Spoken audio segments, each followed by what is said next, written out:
yan nga mga boss, dahil sa pagpalit natin ng ng ISC, lumabas yung FI, yung check engine.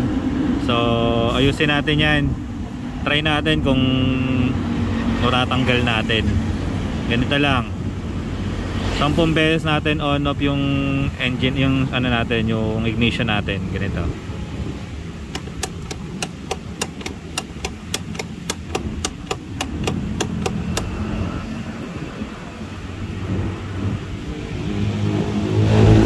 So, diba hindi nawala?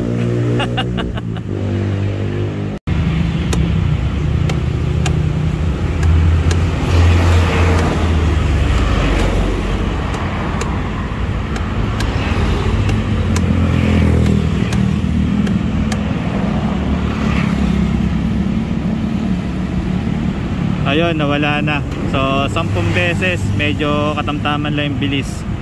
So ayun mga boss, biyahe na ulit tayo. Ingat kayo palagi mga boss. Thank you.